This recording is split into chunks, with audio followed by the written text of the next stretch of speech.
right, we're going to go ahead and call the meeting to order. Mr. Polacco, if you can call the roll, please. Jennifer Harden. Here. Jack Miley. Here. Belinda Grassi. Here. Tom Hack. Here. Steve Jeffries. Here. All right, let's rise for the pledge, please.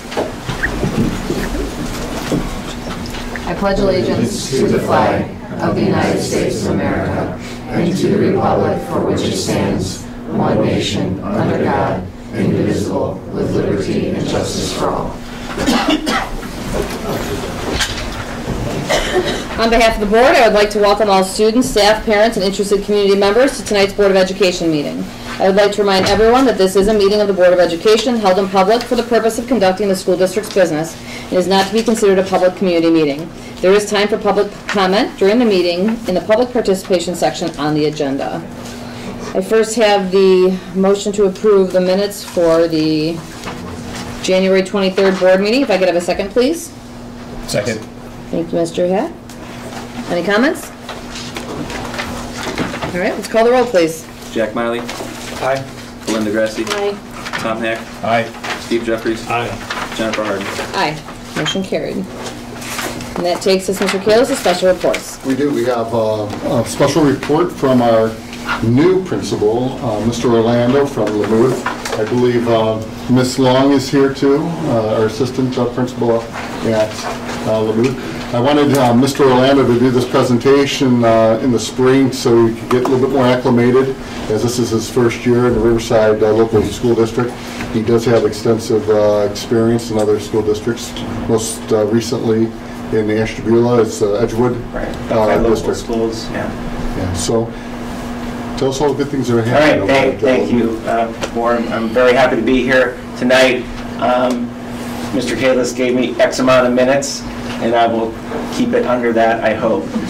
So again, here's just our report to the board, and quite frankly, we have just a video that was put together by Miss Amos's Lamouth News Kids. And when I first looked at that, everyone was telling me that they do a great job, and they do. They do Lamouth News, which is, it's a bi-weekly news feature. The kids make little videos, and then they play it in advisory, and I think they do a great job. So when they put this together, I watched it. I gotta say, I got like a little teary out of it. Some of the parts, I'm like, I'm already totally in love with the kids in the school. So these are just some of the things that are going to come up. Sometimes the kids talk a little quickly, so I wanted to kind of list what some of those things that they're talking about. And really, that's going to be my presentation. We're going to let the kids talk. You don't want to listen to me move on and on. So here we go. Without further ado, we're going to play what the kids put together.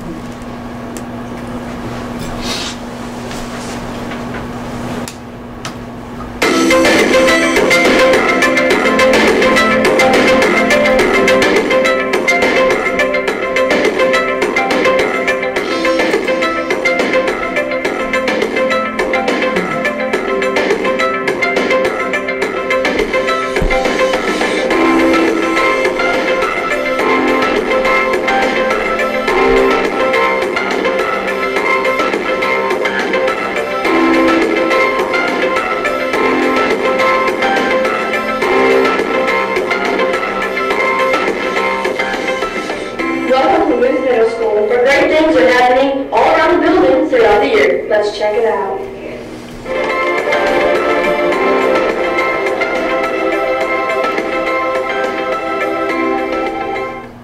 The Lamouth Advisories focused their energies during the holiday season on giving areas to charities. Team 7A collected canned and cat food, dog food, blankets, towels, toys for dogs and cats, straw, and monetary donations for Rescue Village.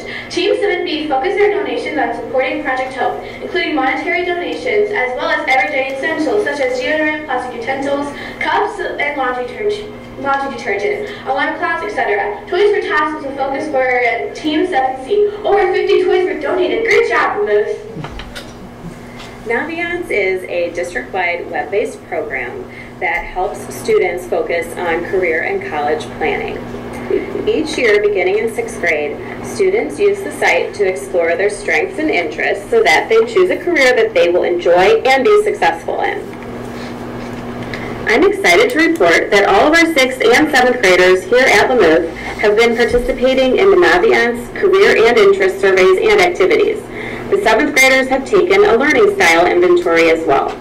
Now students can go onto Naviance at their leisure to explore career information.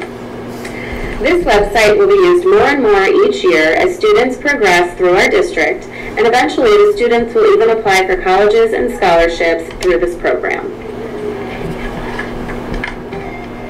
Hi, here at Lamouth Middle School, we participate in the Play 60 Challenge. The Play 60 Challenge encourages students from all over the country to get 60 minutes of activity a day. Here at Lamouth, in our advisory, we have 2 to 3 minute exercise videos.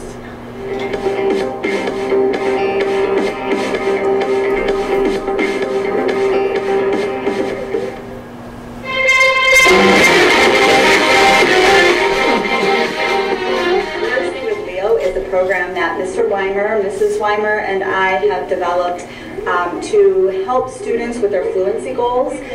Students get to go and read to Leo, which is Mr. Weimer and Mrs. Weimer's dog, and they get to pet the dog as they're reading, and they have shown some great reading growth, and we're really proud of our students and, of course, Leo as well.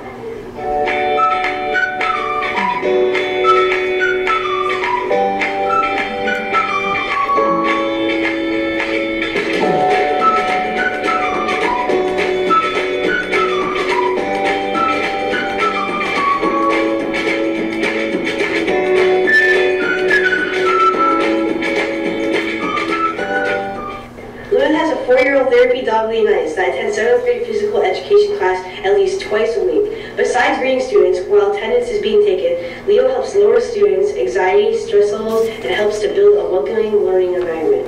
At times, Leo participates in fitness adventures like leading the pack through the school grounds during snowshoeing in January. The Literacy with Leo program is helping reluctant below grade level readers on Wednesday and Thursday mornings during a 40-minute period. Data comparing fall to winter language arts NAP score shows point gain per student. Select students from 7A and 7B teams spend 10 minutes reading to Leo. This helps build self-confidence while increasing fluency and comprehension.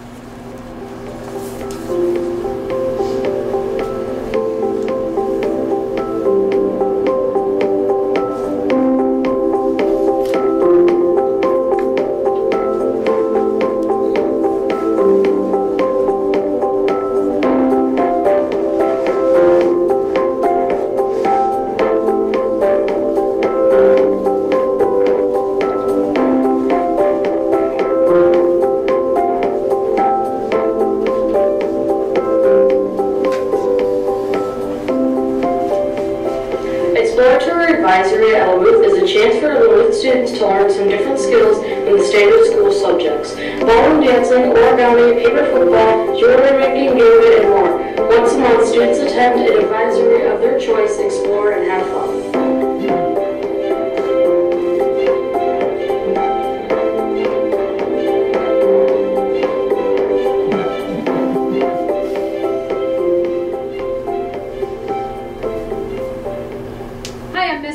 And we have something very exciting here at Lamouth. It's called Student of the Quarter. Our Students of the Quarter, they have basic 5 things that we look for here at Lamouth. They are being prompt. That means coming to class on time and doing what you're supposed to. Being prepared, having all of your work done and being ready to help others. Being polite. We want polite citizens here at Lamouth, so that's treating everybody the way you want to be treated. Being productive, getting your work done, and being proud of Lamouth. Students who exhibit those 5 qualities and also are helpful to all of the students here at Lamouth, they qualify for our Students of the Quarter. Our teams all pick a Student of the Quarter, and we have a celebration here at Lamouth. We have donuts and we have t-shirts and certificates that we give away because we're very proud of our students who come and do an awesome job here every day at Lamouth. Great job to all the people who were Students of the Quarter this year.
They said it way better than I could.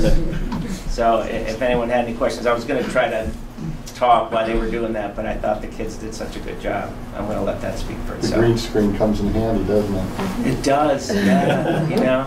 And one of the things at the beginning they showed a kid, and I don't know if you noticed, but with the foot pedals near the very beginning, Right. they made the controllers from just cardboard, tin foil, pieces of fruit. I mean, just all kind of different things. So the technology that we have for both 6th and 7th grade, the kids are just, you know, do a phenomenal job. And it's a great place to be. Awesome. Cool. So that's my report. Very good, thank Involved you. with the robotics program there as well? I saw it there. Yeah, I know. Are they going to be competing in the junior class this year? The robotics team, it is a competition team, so they will be, not sure what exactly which one they'll be participating in, but yes, we do have, they're a competition team. They were represented at Lakeland last year, I remember. And it is, it's a small group. I mean, they have to apply to become part of the robotics team, whatever. We only have so many spots, so. Mr. Orlando, how's the traffic pattern? I know we had problems earlier at the beginning of the year. Has that decreasing? It's gotten way better. I don't want to say it's 100% fixed because I would be lying to you if I said that. However, we had Officer Spherico come over and kind of fire some people up at different times. That kind of helped, but we don't like to see cars on the road and blocking Auburn Road. And normally I'm doing bus duty at that time, but I tried one of the secretaries to keep an eye back there, and on days when it gets out of hand, she'll say, Nick, I get 3 cars out there today. I'm like, okay, 3's better than 10 or 20 that were out there before, so getting better. We, since the school's going to be around even after our 3rd phase of our facilities plan, we did have a professional company come in and take a look at the traffic flow. And basically what they're suggesting is making a bigger loop in the front part of the school. If in the future we have some PI levy money, maybe we can earmark it to making that driveway a little bit longer. Because right now, the way it's situated doesn't hold very many cars. And we fixed it kind of non-monetary. The way we do it now is at 2:57, when that last bell rings, the pickups go right away rather than holding them until 3:05. So just getting some of those folks through has really made a huge difference. Plus the 5 minutes coming off the high school has helped with the whole busing situation. So all in all, things have improved throughout the year. Yeah, I mean, I pick up my daughter like once or twice a week, and I can say that early dismissal has made a big difference, because there were times where you'd get trapped in there as the buses were coming in then, so it's really been easy, kind of just zip right out. And usually those are gone by 3:10. Yeah, and people have done a good job of separating to both sides, so you can actually get through that middle lane and get out instead of all those. 5 minutes too. Yeah, it was a big part of what we were a little bit concerned because of the weather. That's why we made the change at semester, but it seems to be working. Yep, it is. It is. Thank you. Great. Questions? Thank you very much. Thank you. Thank you.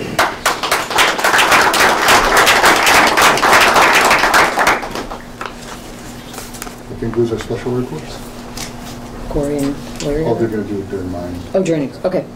All right, that takes us to old business then. Does anyone have any old business? How about new business? All right. That takes us to Board of Education Committee and Liaison Reports. The first is the Superintendent's Business Advisory Meeting. We had that a week and a half ago, 2 weeks ago. It was great. We had students there that told us about some of their different experiences on the job shadowing day, and they definitely all had some very interesting experiences. And Pete, how many kids did we have participate in the Groundhog's Day, the Shadow Day? A little over 100 students. 100 students. Want to just quickly explain what that was? Yeah, it was an opportunity for our sophomores and juniors to basically take a day and shadow somebody that they might have an interest in following around in a career that they might have an interest in after they get out of college or whatnot. So it was an opportunity for them. Again, they could follow a relative, a parent, anybody, a friend, or anybody really, just any field. So it was the second year we did it, and last year we had about 100 kids, and this year we had about 100 kids. In the next couple of, maybe next month, we may have Mr. Manos here to talk in a little bit more depth and detail about our Naviance program. We were going to put him on today, but with all the meetings that occurred before and the executive session after, I didn't want to make it a real long night for everybody. But we should be able to give the board a presentation next month. excellent. All right. That takes us next to curriculum and programming and boosters. Okey-dokey. Mr. Miley? Let's see. The Booster Club, we met on February 15th.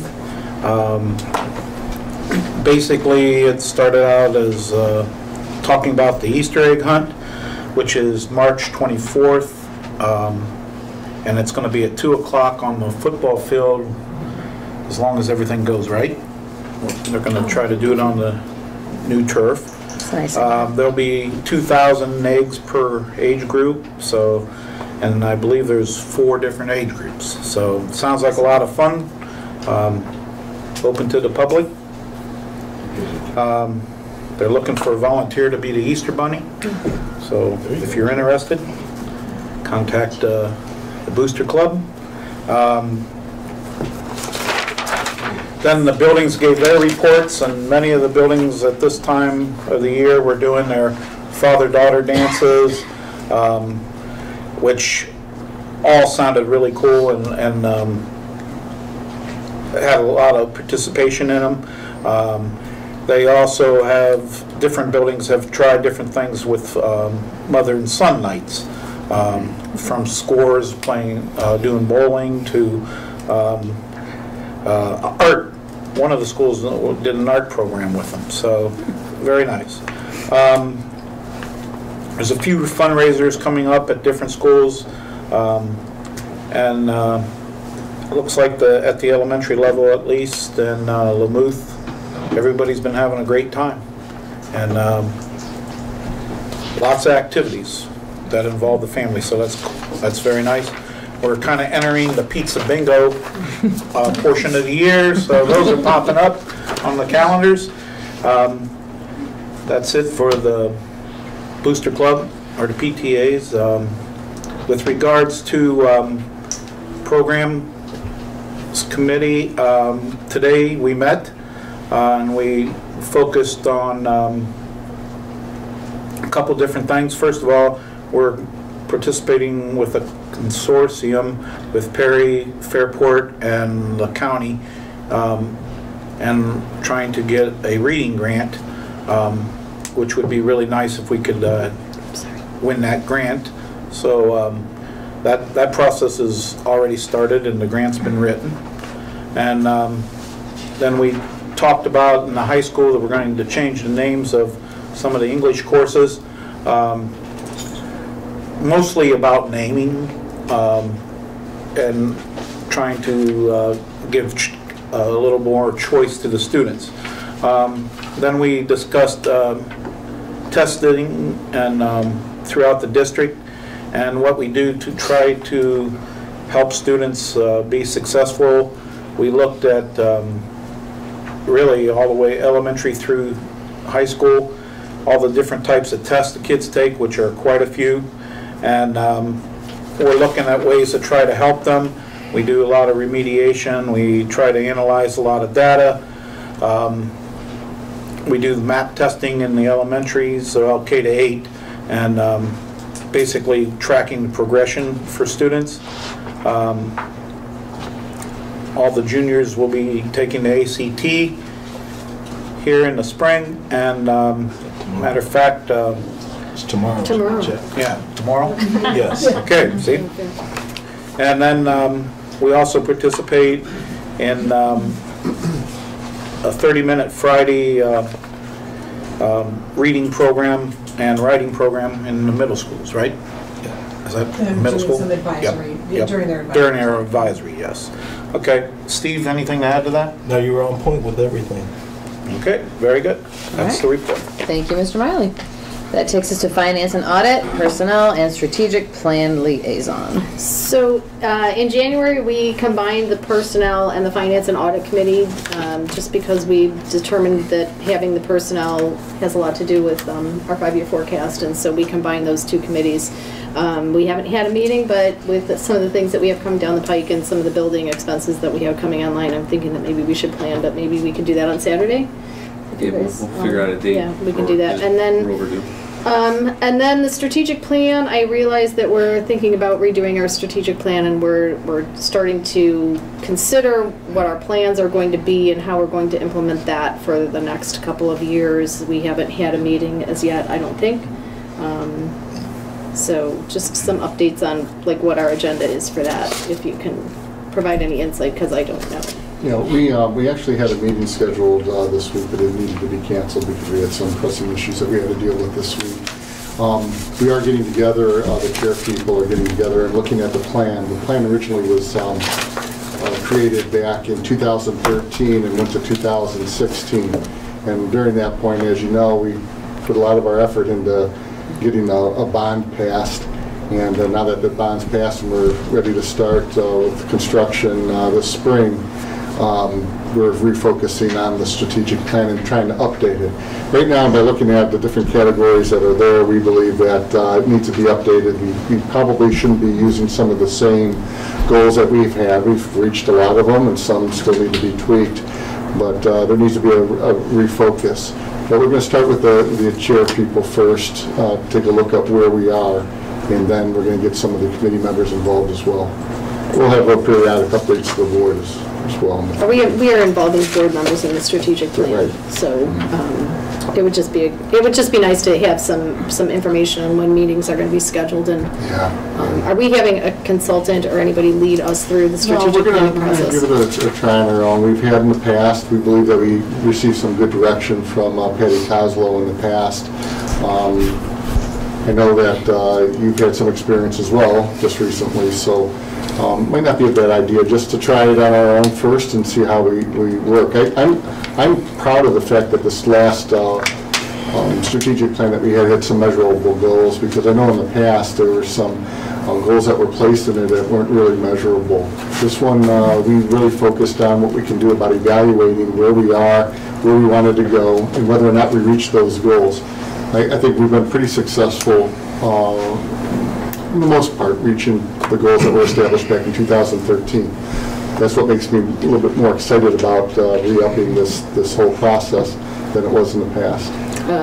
I have an instructor who might be really, really helpful. I find this class that I'm taking really fabulous, and he might be able to come in and just have an hour or so with the committee, the initial committee, just to review what the whole goal of the strategic plan is. Because when I look at what we've been discussing in this class that I'm taking, and some of the things that we have on our plan, some of them are on point and on target, and some of them, could use a little bit more definition. It'd be great to get someone from industry to come in, because a lot of these companies have people specifically for strategic planning. It's not our forte.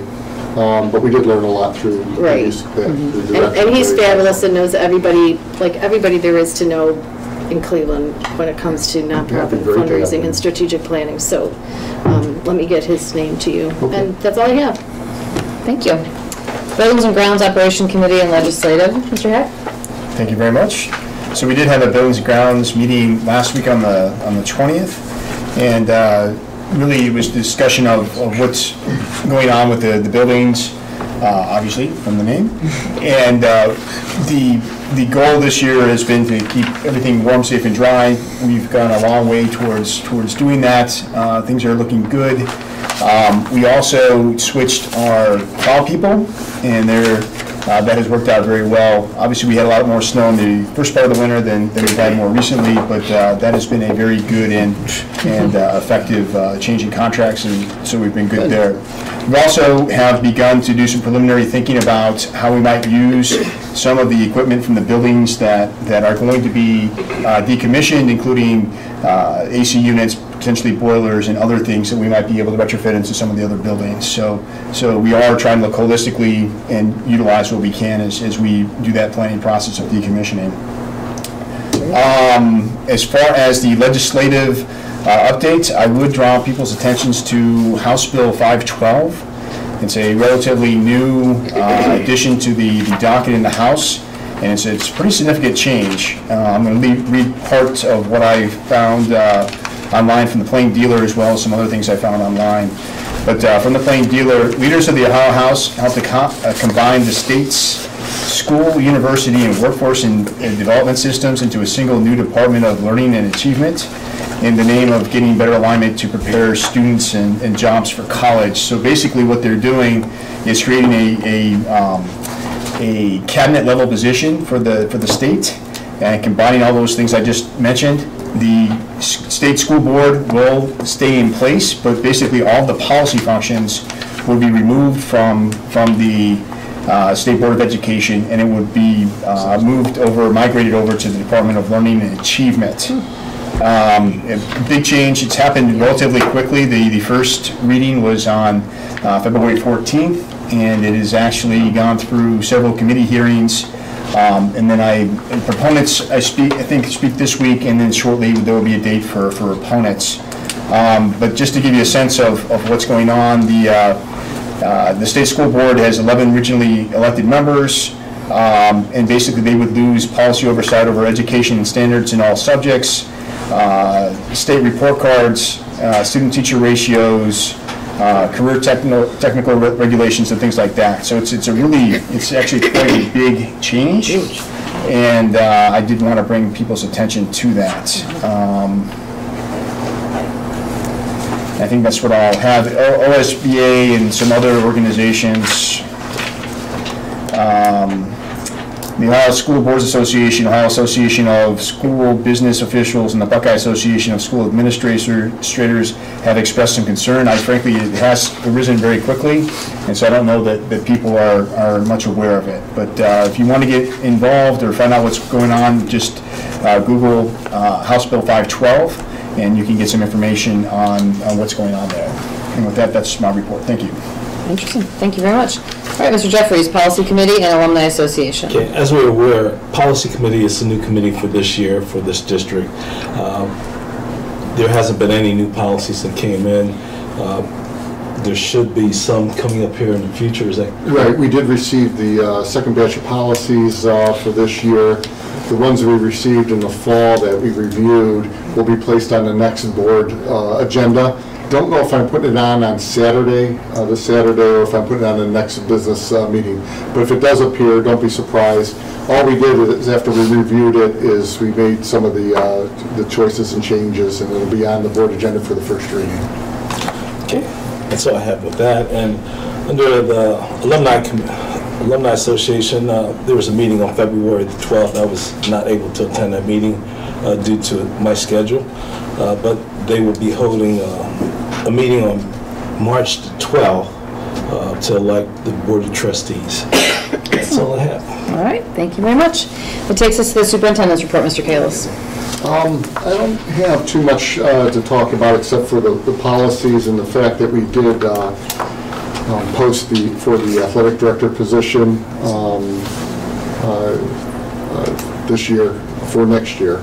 And I want the board to know that we're looking at putting it on a couple professional organization websites as well. I'm just casting a large net to see who's out there who might be interested in it.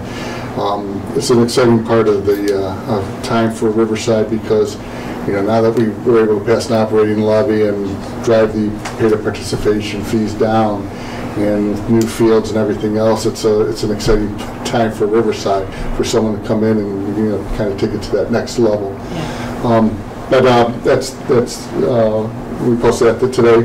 The other thing is I wanted to take time. I don't know how many people know this gentleman here is a trooper. He stopped in last week just checking on us, after the tragedy that occurred in Florida, just to see how we were doing, how the kids were doing, and we had a discussion about school safety. And it was suggested by Mr. Jeffries, and I thought it was a great idea, is to have some type of update from our school resource officer, Corey Zabagerko, and also Larry Harpster, who is our liaison between our district and Lake County Sheriff's Department, about some of the things that we've done and what we're trying to do to keep our kids safe. Now, nothing is 100%. But I want everyone to know that what we've been doing in our district is, by the direction of these two gentlemen, and they have the utmost sensitivity and want to protect our kids in our district. And I asked them again to come and give us an update of all the things that we've been doing. So if those want to come up and give you a report, that'd be great. Should I stand in this particular spot, or? You can stand over here if you like. It's probably the best spot. Don't trip over the wire. I want to get you on TV.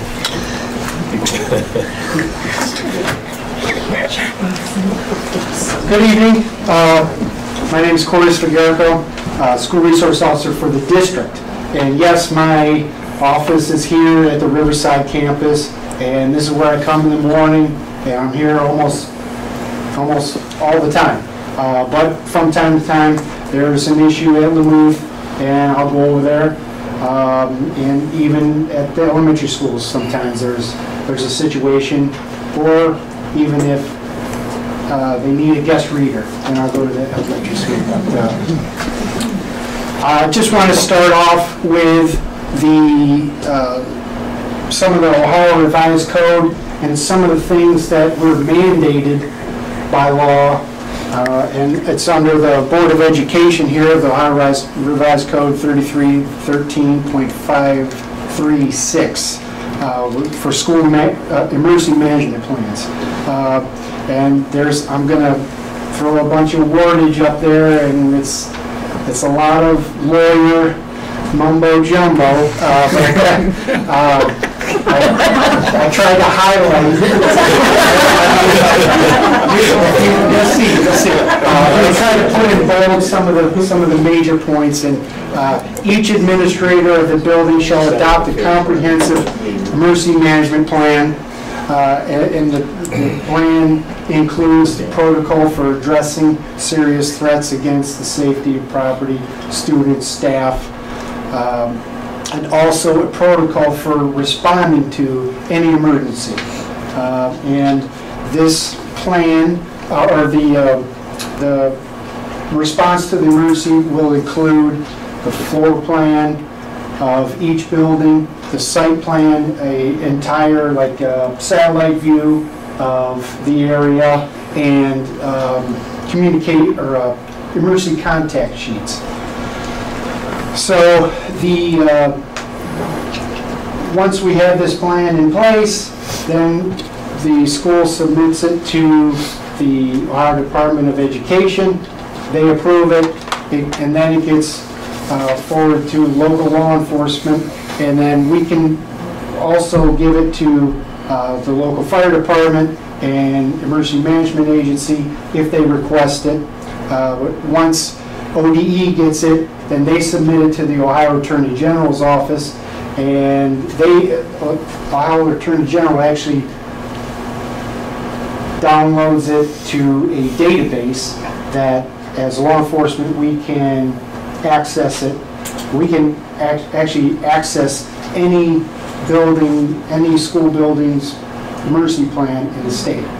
So it's kind of nice if there is a situation and we have to bring out a mobile command unit, and the big RE and the big wigs, the sheriff and the fire chiefs can just hop on the computer, the Attorney General's website, and everything will be on there that they need to go forward and go through the plan step by step. This is what we need to do.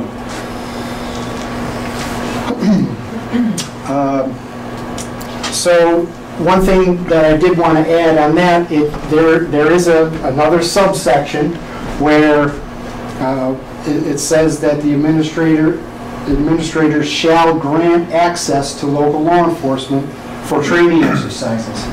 So which the school does, and we have a really good relationship with the schools. And every year, the sheriff's office does a training exercise. We call it active shooter intervention. That's a national training program. And every year we pick a different school, and we have a day, and all our guys come out, and we go through different shifts and train all the guys on what are we going to do as first responders to the scene of an active shooter. And actually this year, we are, well, every year we've been planning, we've been inviting the fire department, hey, come on out, take a look, this is what we do, this is how we're going to respond to an active situation. And I know Concord Fire, Basil Township Fire has sent guys out to kind of watch, and it's pretty good too, because they'll give, hey, you know, what about this? What happens if this? Good, let's sit down and talk about it. So every time we have a training, we learn from it. And actually, we're going to be doing, this summer, we're going to be including with the fire department a little more active scene than them just kind of standing by and watch how we do it. So we're probably going to simulate a situation where we have to provide cover to them to get to a wounded subject. So we're doing, I think that we're doing a lot to try to stay on top. And we're going to be also inviting state troopers, Grand River Police, Perry, I think is going to come to it, Painesville Police, so looking forward to that this summer. So we're mandated to do school safety drills, all right? And that's actually under the fire drill section of the Ohio Revised Code.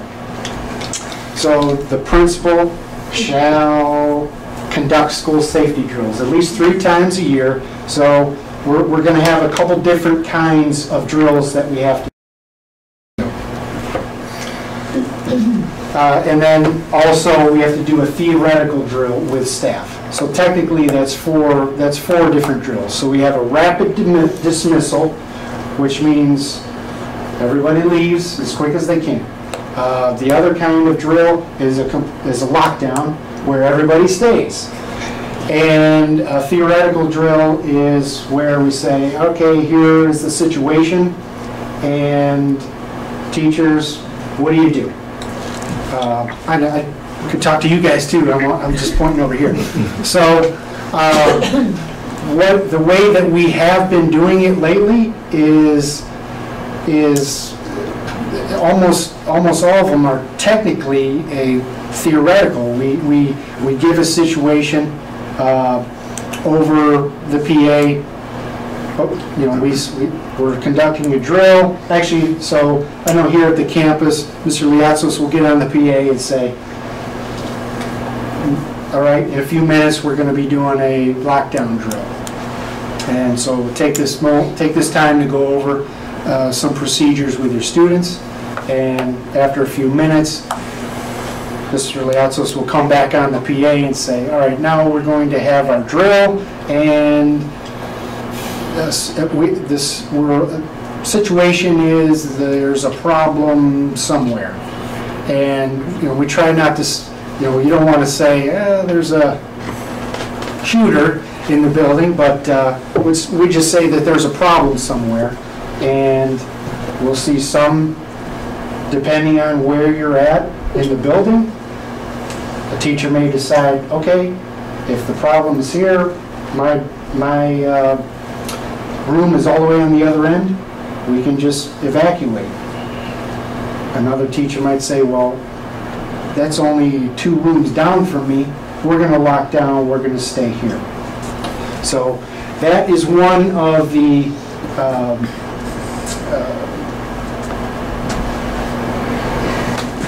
that's part of the ALICE training that we did a couple years ago. ALICE is a nationwide safety response for school, not only schools, but any public place. And it was 2015, I believe, is when we initially did the program for all Riverside staff. And it's an acronym for Alert, Lockdown, Inform, Counter, and Evacuate. So we're from that, we wanted to empower the teachers to be able to make a decision, because everything is not just going to lockdown. We learned that from certain things that have happened through, across the country. And every time we do a drill, we learn something. And every time something happens, unfortunately, we learn from it. We have to. It would be foolish if we didn't. So the alert is teachers stay alert. If you hear something, if you smell gunpowder or something, let somebody know. All right, and that's sort of the alert part. And obviously the lockdown is to lock down in your classroom. But we went beyond that. It's not enough just to lock your door and go hide in the corner. We suggest piling everything in front of the door, taking some rope or cord and holding it on the handle, hold it around the corner. So in the event that the intruder had a key or otherwise was able to break through the lock, they would still have a hard time getting through.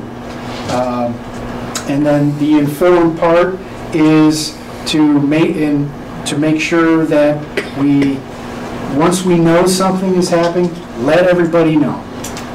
Make an announcement over the PA and use no code words, plain English. And whether the information comes from staff to the office, from the office to staff, from the office to the police department, from the police department to the office, it's all fluid. And then the counter portion of it is same thing. We're in the room, an intruder should get into the room, then do whatever you can to live, okay?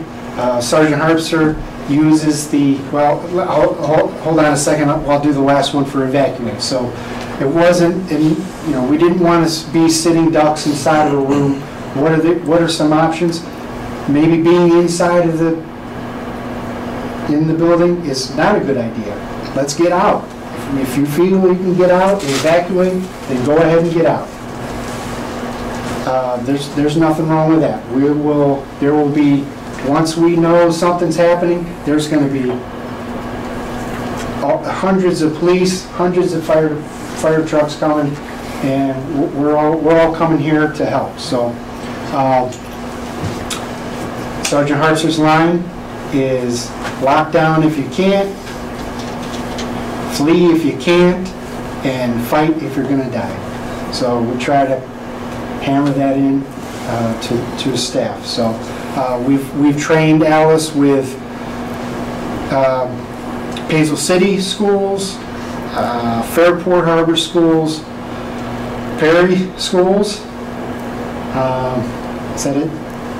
This school or this district, and I know Sergeant Harpster's done the same type of program with all Lake County employees and a few churches and other organizations in the area too.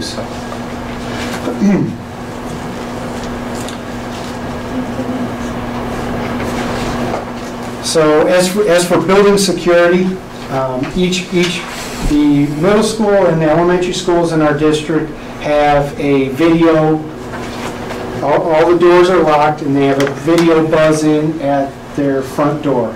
So a visitor would come in, have to press the button, and they're able to see on the monitor who's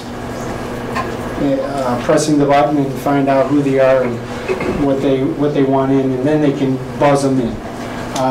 Here at the campus, we do not have that, but we do have a deputy sheriff at the door who checks people in.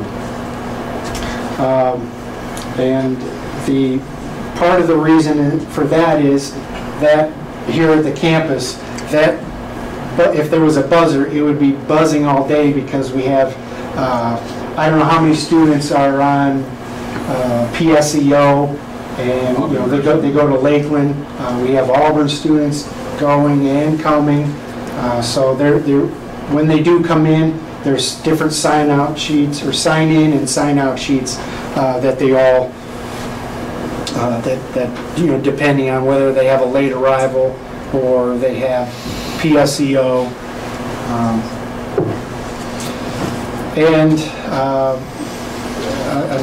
Another security that we have is video surveillance. I know there's 80 cameras. There's over 80 cameras here on this campus. So, and we do have some cameras at our middle school and elementaries. And as for the new buildings that are coming in soon, we have some security enhancements. I know we've discussed bulletproof glass at the main entrance and office area. That's right where everyone comes in. And it will also be a buzz-in with the video. And actually, Mr. Kalos, you have to make sure that I have it right. But when you can buzz in, but there's actually a secondary door that you could go in, but that will be locked. You'll actually have to go in through the office you have to get in. Funnel through. All the new schools have it that way. Our schools are 80, 90 years old, and it doesn't lend itself very well to security. Now, the bulletproof glass was considered, but it is awfully expensive too, and it doesn't fit in the budget. But there is a different type of glass that we're going to utilize. We hope to utilize. It's a 3M glass that has a membrane in between the two, where it doesn't necessarily stop bullets, but it does keep an intruder from smashing out the windows and getting quick access to the school. In fact, you'll see a lot of it online. It takes you about 4 minutes or so to get through a membrane like that, and by that time, you guys will be on your way. Hopefully it never happens, but it does slow them down. And also there'll be some automatic locking doors where a button is pressed from the office, and certain the doors will close and lock, securing different areas of classroom. I think part of the design phase too will give teachers the ability to have an app on their phone as well in the case of an emergency, where these two solid doors will lock down the pods.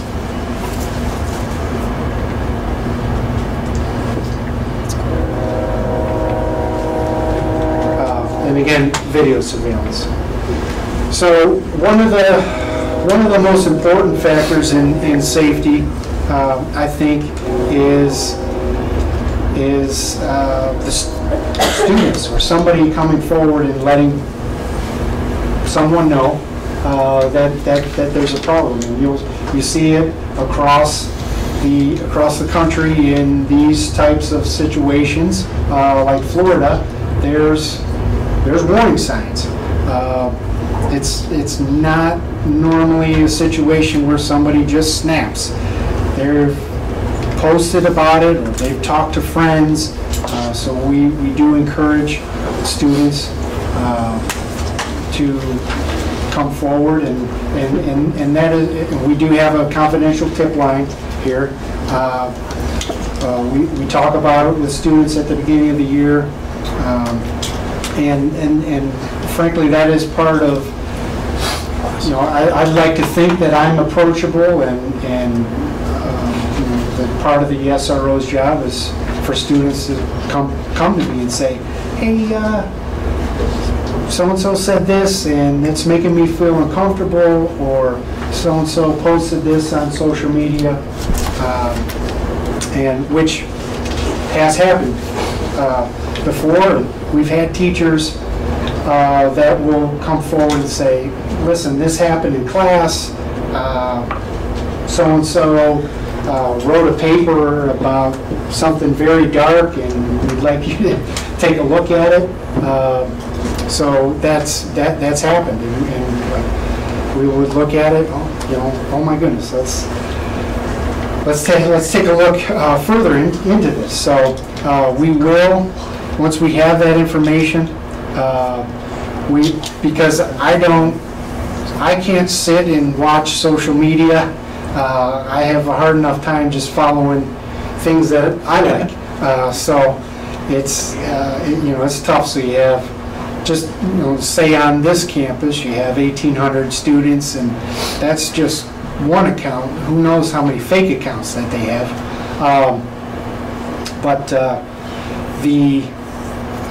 And I remember one specific incident last year where a teacher came forward and said, I have this writing here, take a look at it. And we sat down with the student and had some discussion. It was with the assistant principal, myself, and a guidance counselor.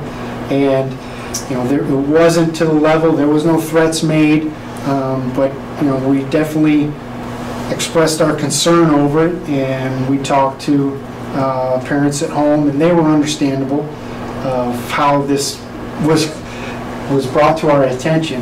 So the thing with something like that is you never, you just, there's no way to quantify how many times something bad has been stopped already.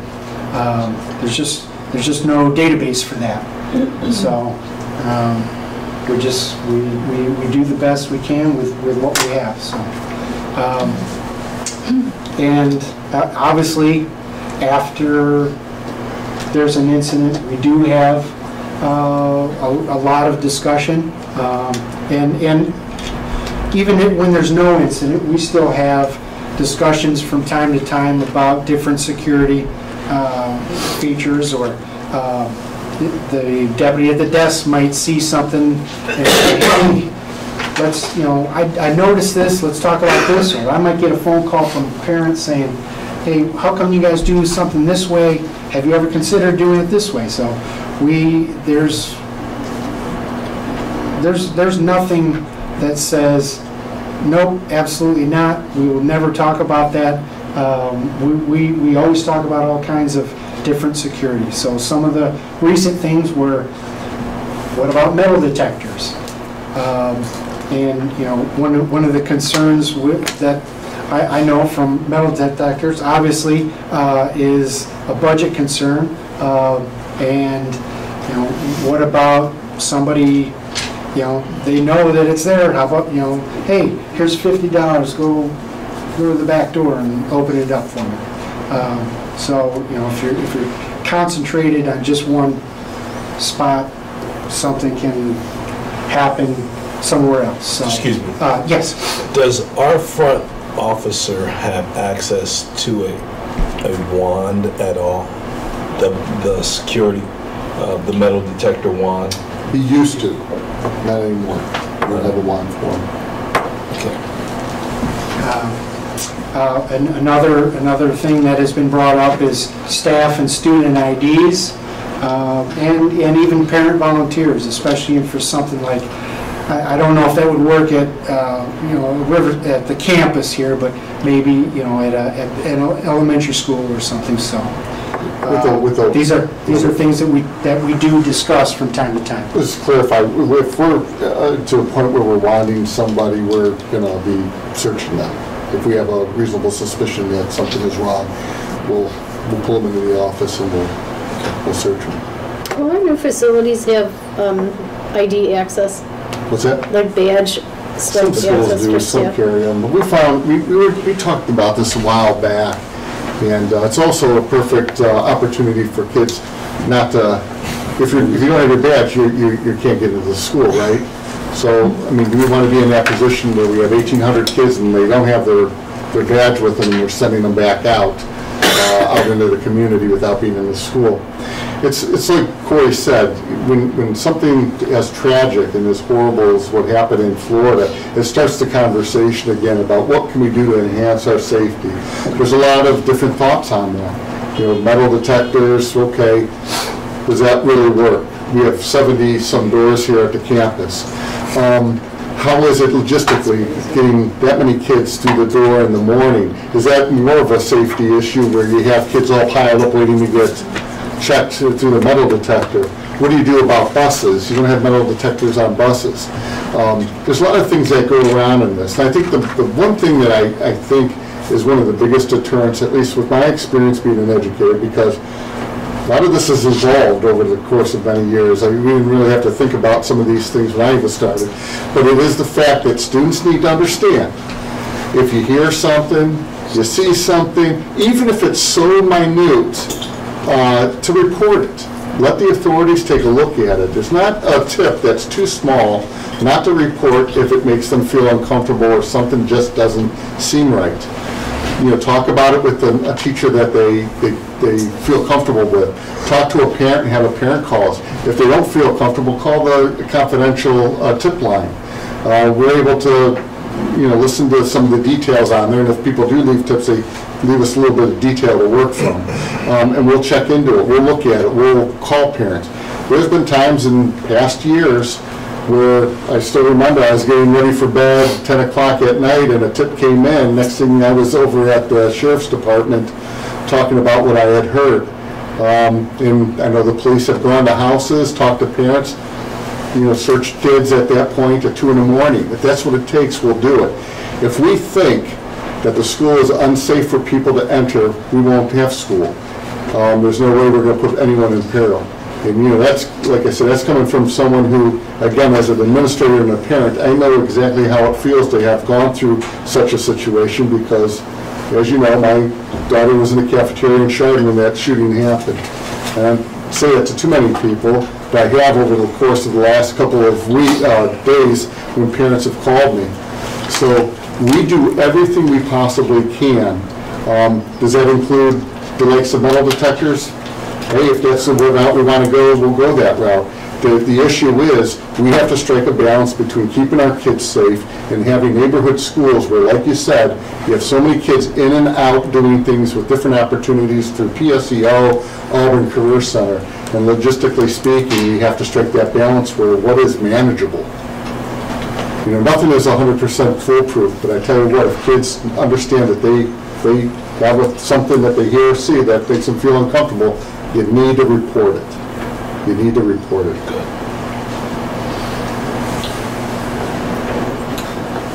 Very good. Yes, thank you. That's all I have. I leave my phone number on there. If there's any questions, please give me a call. I'll do the best I can to answer. Larry, do you have anything? Yeah, I just wanted to add my quote was a little turned around. This is an important one, not just for our schools. This is for all of you, no matter where you are. Flee if you can, lock down if you can't, fight if you're going to die. Those are important 3 lines. We answer just about every question that comes up in our training with those 3 lines. It's on the back of my business card. I believe in it so much. I do want to say for the board and for the families that are here, in 2007, when House Bill 422 came out that basically says the police will work with the schools to ensure a safe environment. That's where all this started. I've been working with the school since 2007, and this administration, the staff, the teachers, the principals, assistant principals have been phenomenal. They've been open to everything. They've worked really well with us. We've had a good open line of communication with us, and I'm proud of the school. I have kids here, or one left. I'm proud of what the schools have done with this, and I look forward to keep going with this school safety. Good. Thank you.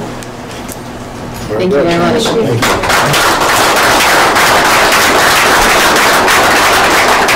I have to say, on a lighter note, this is pretty heavy stuff that we're talking about. I still remember the first year I became principal at the high school.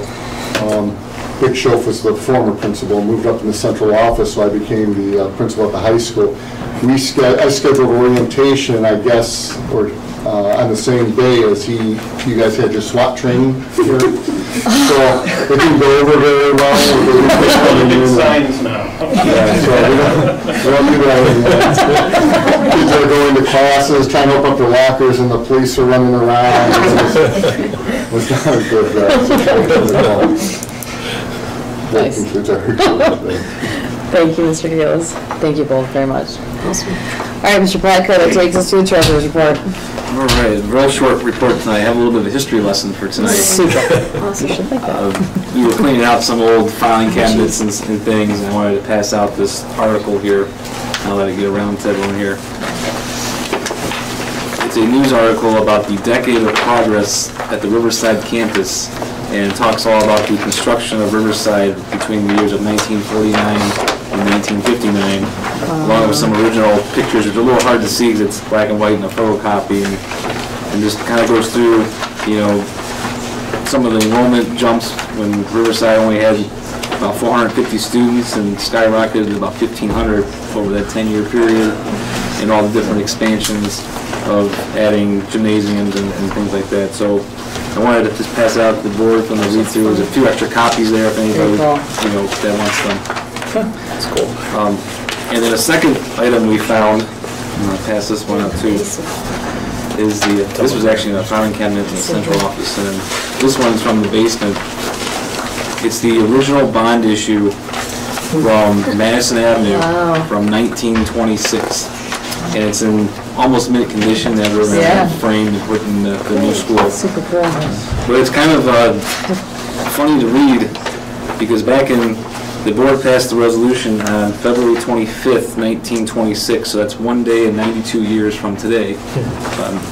And the cost of Madison Avenue, we issued $82,449 in bonds to build Madison Avenue School. And it says, for the purposes of purchasing real estate for playground for children, erecting a fireproof schoolhouse, and furnishing new schoolhouses by installing water and sewer system in Madison Avenue, and nursery school in so-called and said Painesville Rural School District. So it's just really cool to see that history, and you know, obviously inflation from 1925 up until today is obviously plays a big factor. As do you know what nursery school is? Oh, it says Madison Avenue and nursery school. I imagine is that like a preschool? Oh, yeah, it's a preschool. The nursery school. Yes. The original nursery school is Hale Road. Yeah. Oh. Okay. Oh, really? Yes. Very cool. Well, there you go. That's really cool. Yeah, and it passed by a 55% vote, majority vote, back in November 3rd, November 1925. That's so cool. That's all I have for today's report.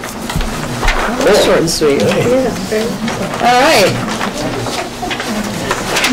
That takes us to public participation. Anyone wishing to address the Board of Education will be recognized by the board president. Speakers are requested to identify themselves and their topic. Comments are limited to 3 minutes. Yes, hi. Hi. I prepared because I knew I had 3 minutes. All right. My name is Julie St. John. I live in Painesville Township. I'm formerly a math teacher and currently a biostatistician at the Cleveland Clinic.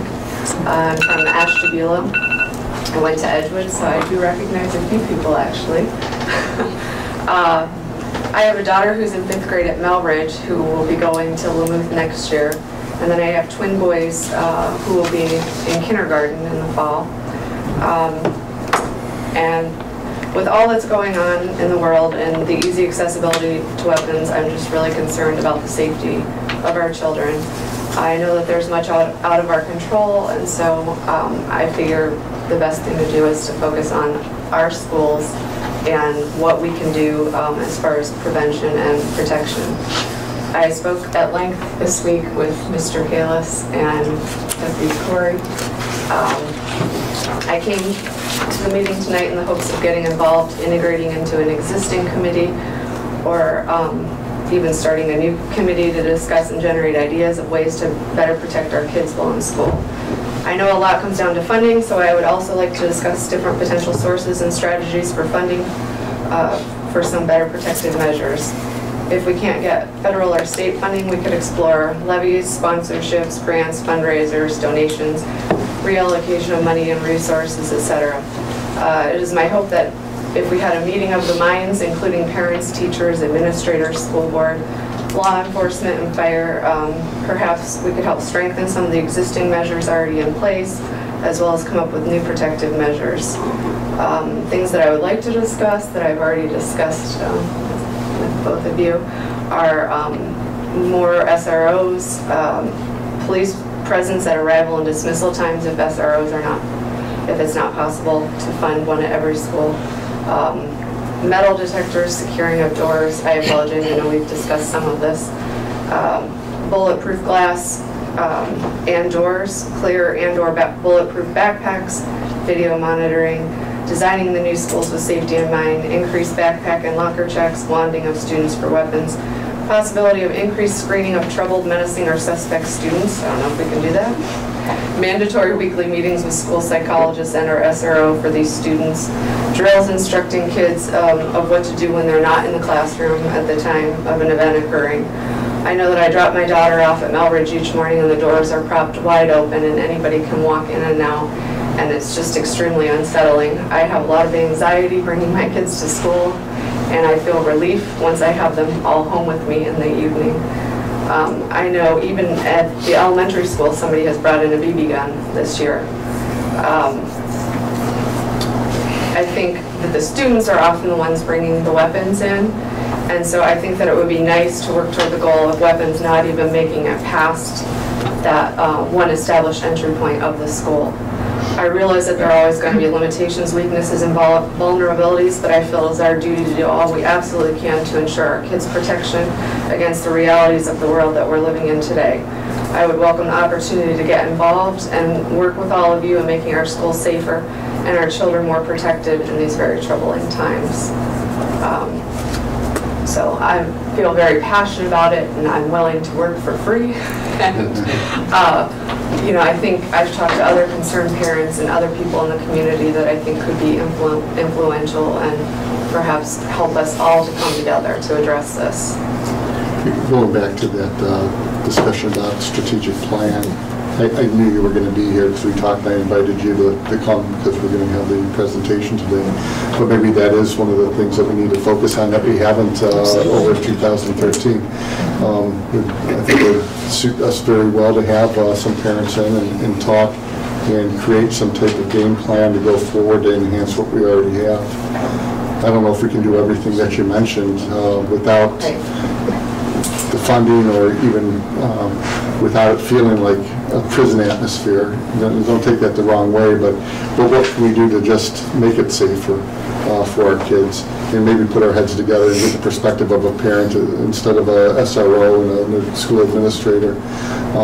As for the doors are always open at our schools to allow kids in the morning, and the doors are all open at dismissal. I mean, that's what we do. I don't know if there's any other way of having ingress and egress without actually opening the doors That's why I thought maybe more police presence, even if we couldn't fund an SRO at every school, maybe even looking into the funding of police presence at arrival and dismissal, because that seems to be the most vulnerable.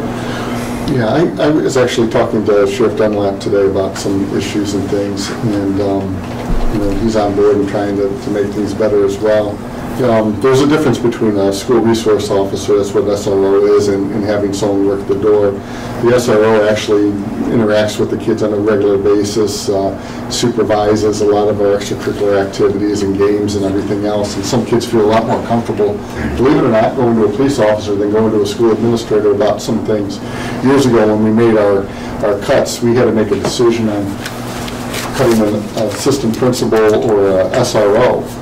And we have one less assistant principal because that's how important it is to have an SRO in our building.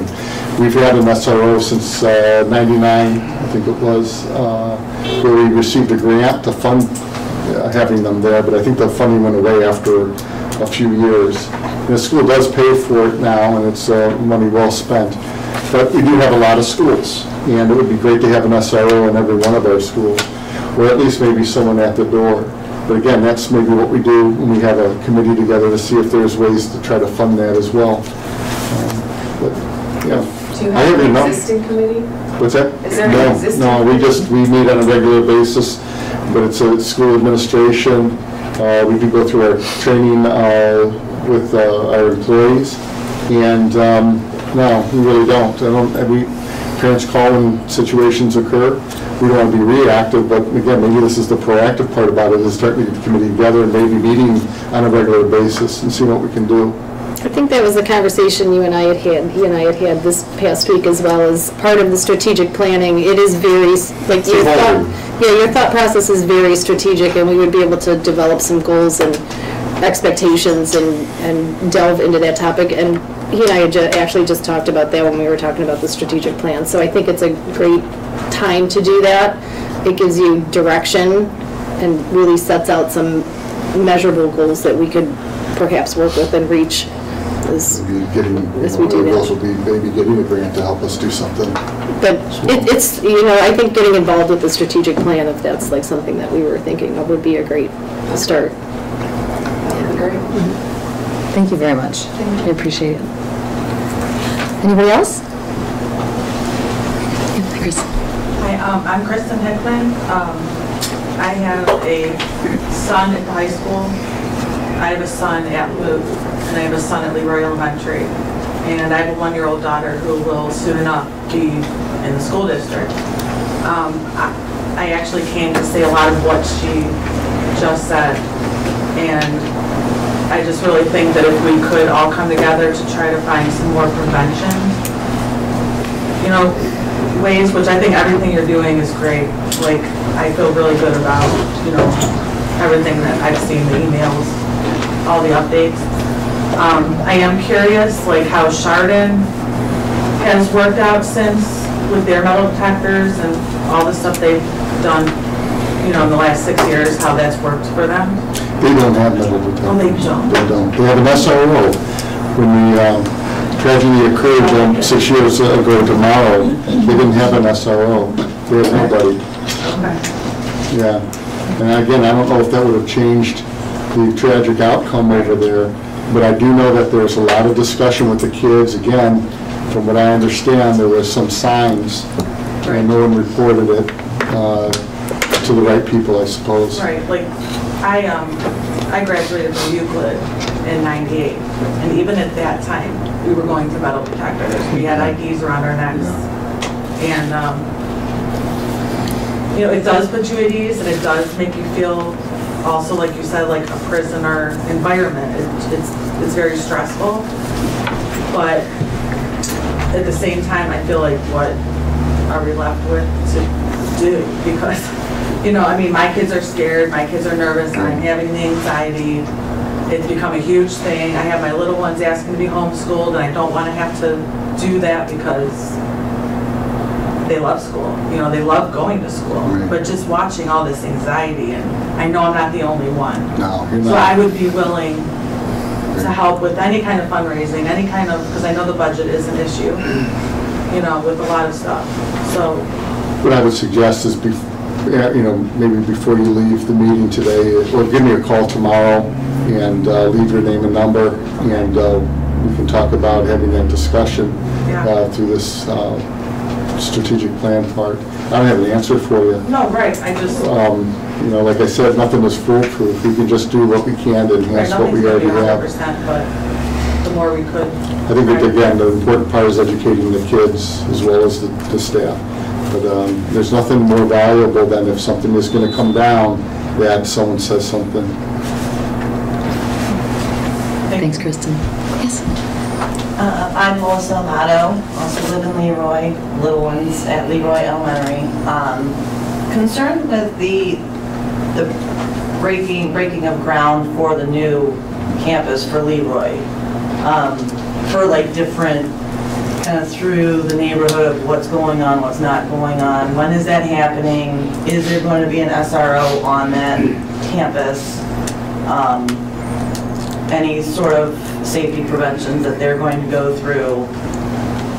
I have one more left because I know my fourth grader will be out by the time that's done. Back in 2008 and 2013, we had an audit done on our buildings, and part of that audit wasn't just, you know, whether or not the roof was good or the HVAC would work.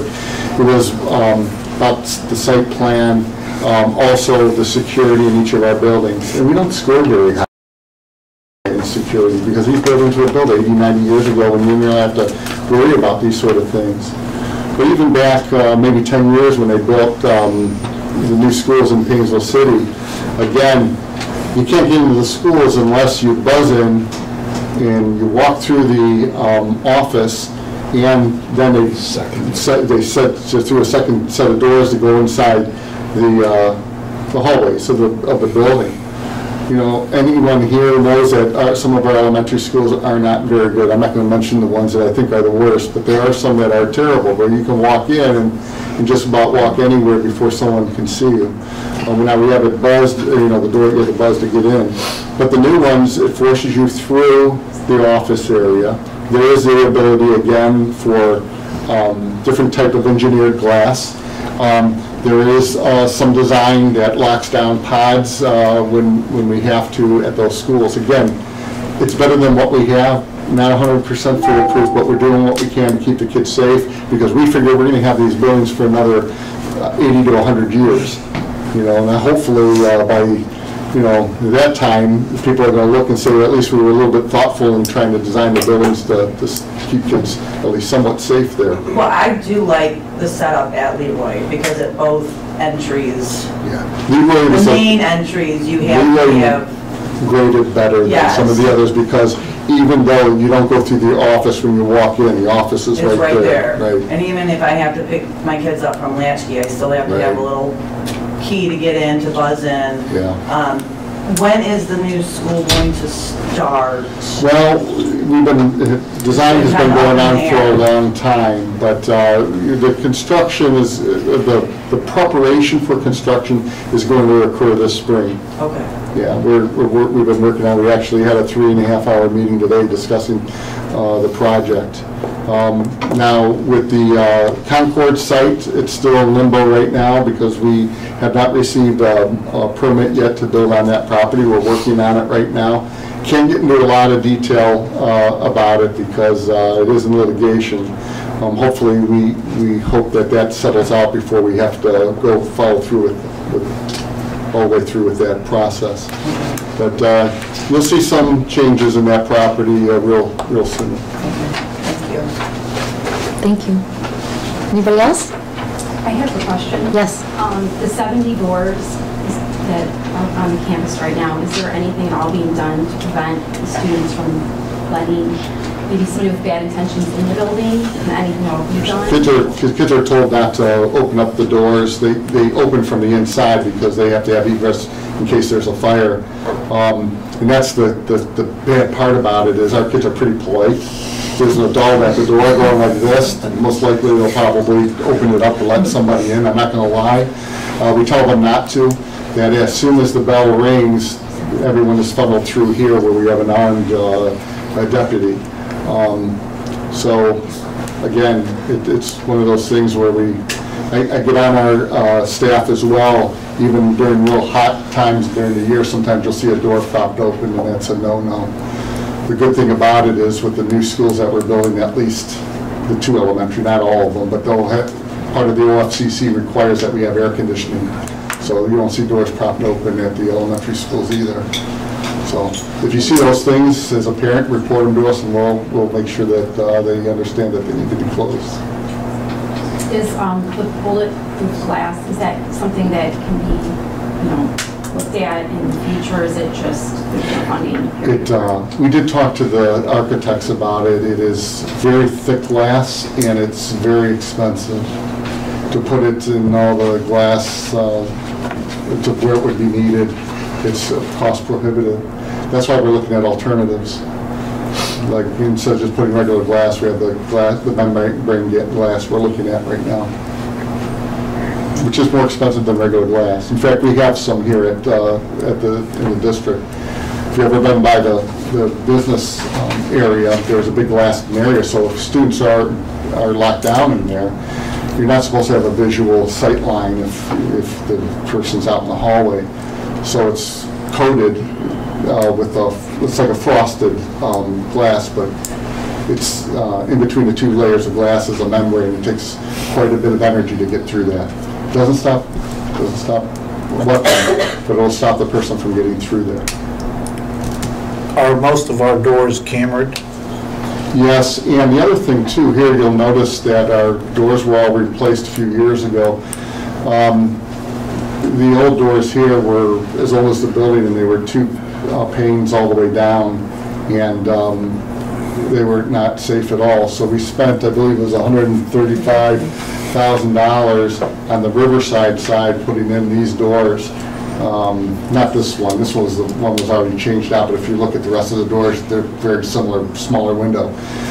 John R. has some wooden doors. The glass is a little bit bigger on top, but those doors were a lot safer than the ones that were over here originally. So we're doing some things to try to just, you know, I don't like to say plan, but just be mindful of the safety here. And one other question, the cameras that you mentioned, so if there was something, a situation in the building, you would be able to see, okay, here's where we have the situation, let's get, you know, this happens. Yes, most of the building is covered with cameras. That's to the efforts of Mr. Liatzos and also Mr. Deputy Savigerico. I might want to turn it over to Mr. Liatzos because he knows a little bit more about the surveillance system than I do. Yeah, we have pretty much the whole campus inside, and we've added exterior cameras so we can see parking lot and certain areas of the campus outside, so it's pretty well covered. Every so often we do discover a couple of spots that we need to reconsider and add cameras, but I'd say that a good portion of the campus is under surveillance at all times. And it records everything, so we can go back and look at situations. So we feel pretty good about the camera system that we have in place. It's a lot higher quality than we've had in the past. Is it or actual time? It's actual time. Yeah, actual time. And it records, I believe, on a 7-day loop. So it keeps everything recorded for 7 days or 14? At least 7 days. Yeah. One enhancement too was the Marks radios. I don't know if one of you fellows want to explain what that is.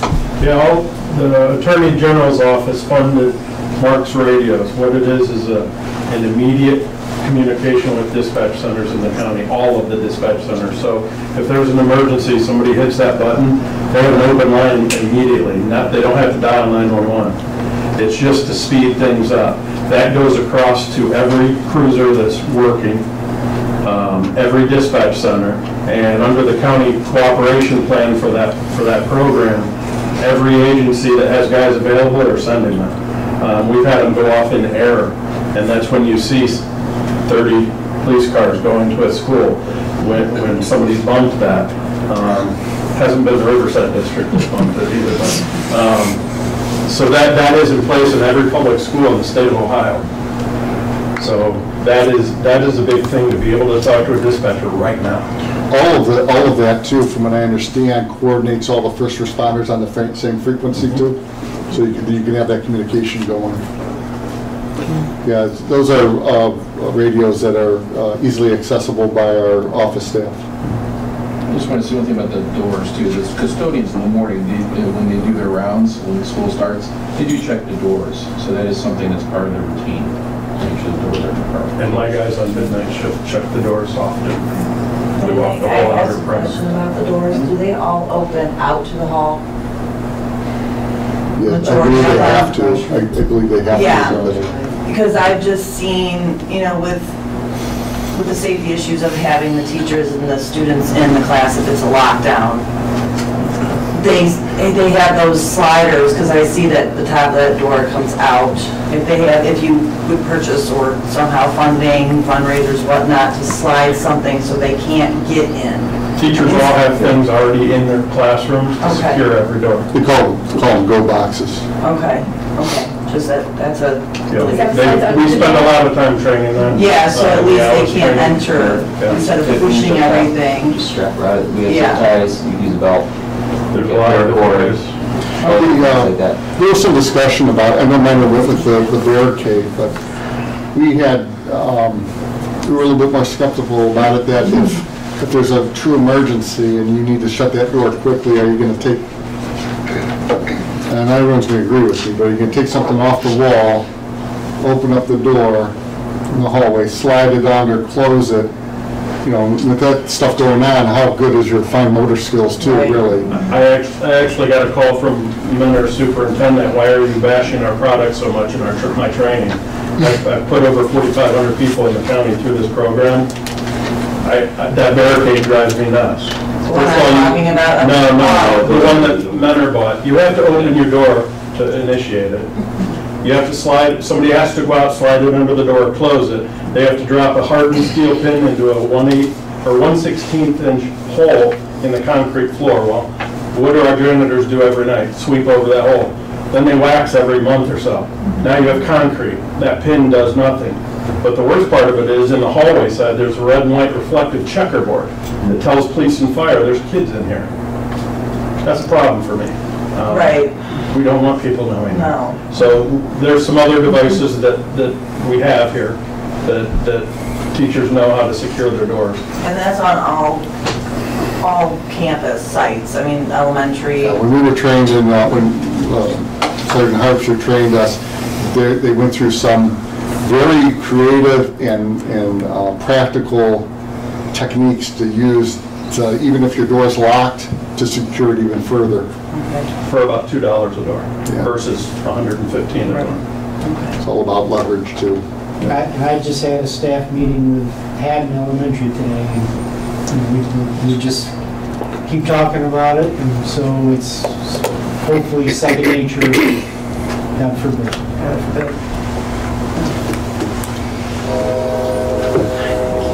Thank you so much.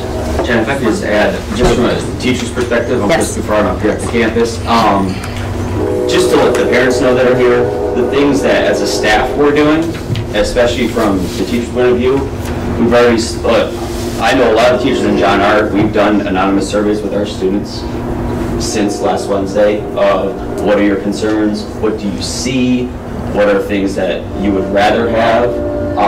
And Mr. Kalis, a lot of the kids are asking for badges. They don't see it as a prison environment. They see it as how come every other school in the area has them and we don't. So that's something that, to take into consideration. In addition to that, I'm currently compiling just a Google form, or not a form, but a spreadsheet where the staff can add to it things that they've seen of concern. Whether it could just be, hey, this door wasn't locked for some, maybe they just came in earlier in the morning and the custodians were still making around, or a situation like that. And I just started, it was just this morning that we put it together, so. Not to allow another district, obviously, to make decisions based upon what we think are best practices. We did do a survey of various schools, and it was kind of split, but that was, Melissa, was that about a year and a half, 2 years ago, maybe? About badges, and then we talked about that. So maybe again, might be another thing we look at and see if that's the route we want to go. But the kids are at high alert right now, and as far as opening doors for people, they're not doing it. They're terrified. When we lost power this afternoon, they were scared. Yes. And so my son's at the campus, and he must have texted me 3 times asking and I just went up, I just kind of locked the door nonchalantly and just said, all right, listen, I know we don't have Wi-Fi, we can't access this, but I happen to memorize what we're talking about. And we just kept going. But again, it's just the kids are buying into the safety, and they know, and they're seeing what's happening, and they're being very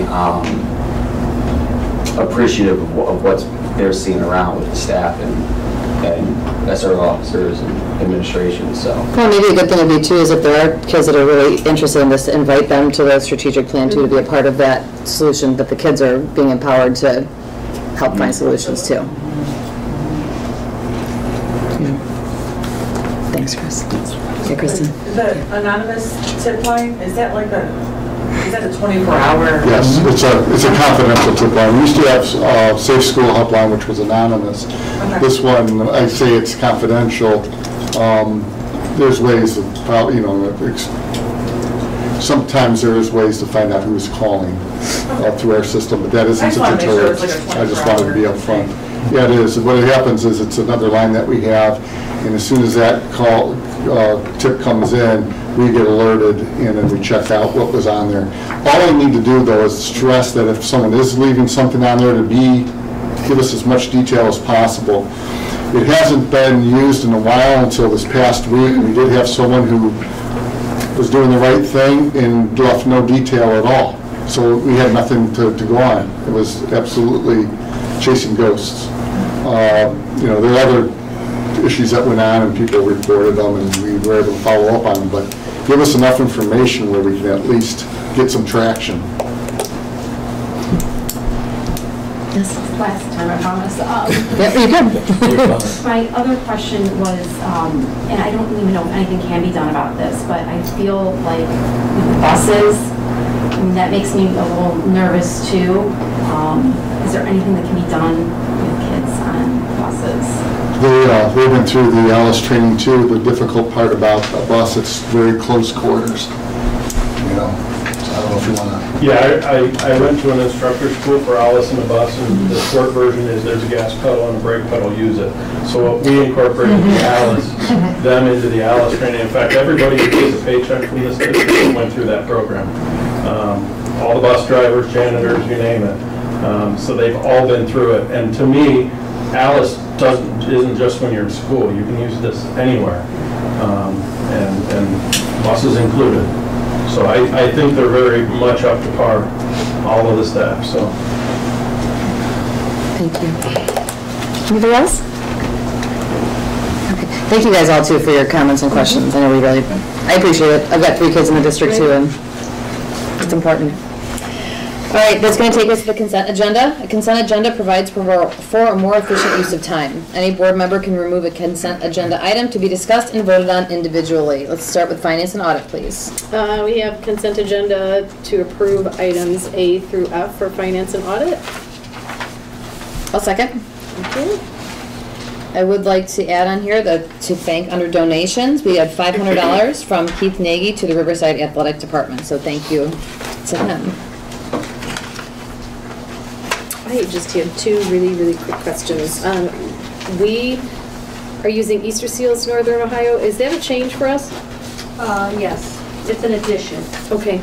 And then the other question I had not seen them before, and the other question I just had is we are moving to the OSC gas. We've been on there. Right. Just when we did our estimate for the year, we were a little low because the pricing was different for this year. Because last year we had a credit, so we didn't, our gas was lower last year because of the credit we had, so we just underestimated. I thought we were participating with something, like we had a blanket with somebody else. I didn't realize we were using the OSC. Yeah. And also on tonight's agenda, I have an item for Infinite Campus. We're switching over from the food service and payment modules like we have My School Bucks now for the payment module. We'll be using Infinite Campus going forward. So it'll be a one place that everyone, when you log in Infinite Campus for grades and things, you see your outstanding fees, you can pay those fees right then and there. It reduces the workload for our secretaries having to go between 2 systems, and also makes it easier for the parents to know what fees are outstanding, and it helps prevent double payments and things like that. How are we going to tell our parents about the change? That will be communicated probably at the end of the school year once we get everything up and running, to let them know that going forward, online payments can be. So it would be next year? It would be for next school year. Okay. Will the pay to participate fees be on there for the summer then?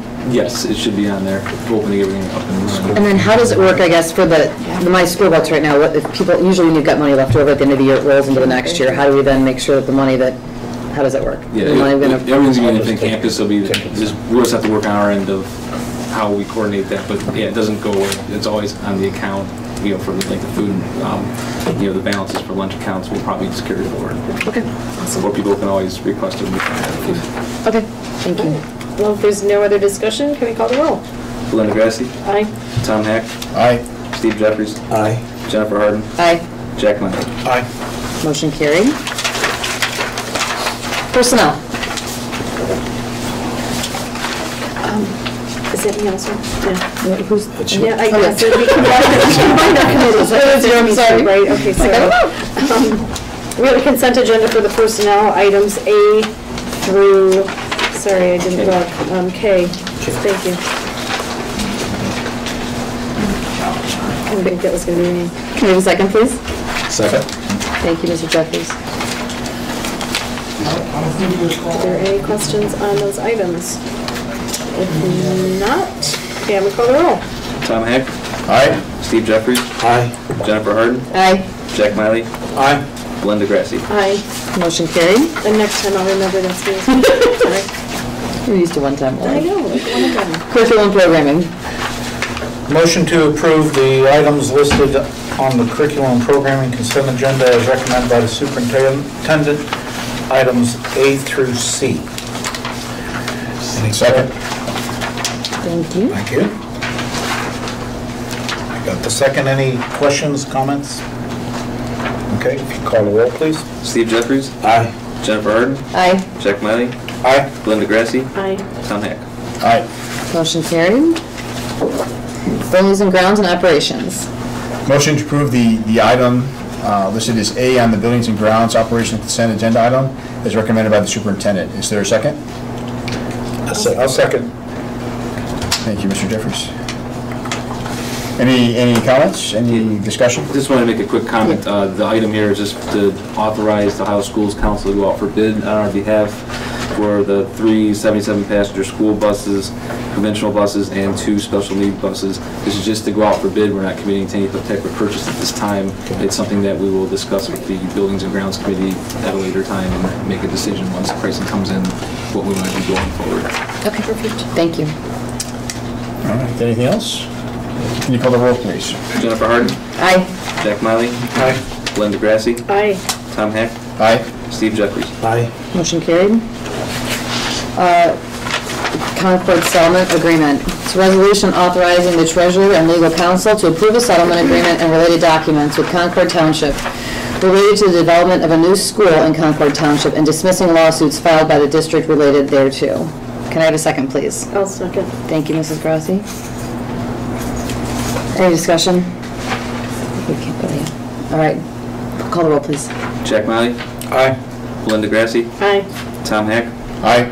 Steve Jeffries. Aye. Jennifer Harden. Aye. Motion carried. That takes us lastly to the Board of Education update. Has anyone got anything? I would like to remind everybody to come see the play this weekend. It's High School Musical. I believe there's also a matinee on Saturday, so if you have younger kids that don't want to come in the evening, there is a matinee on Saturday. And Thursday is our Senior Citizen Appreciation Night dinner. That will start at 4 o'clock, and then they will be treated to the musical at 5. And that was really, really well attended last year. It was. It depends on the weather. Yeah. It's nice weather out there. There's a lot of people that come to it. All right. Anything else? Chamber Music Festival for the band and choir students is March 10th, Saturday. It's all day, so if people want to come and hear some cool things that the students are doing, that's March 10th here. Anything else? Okay. Anybody else?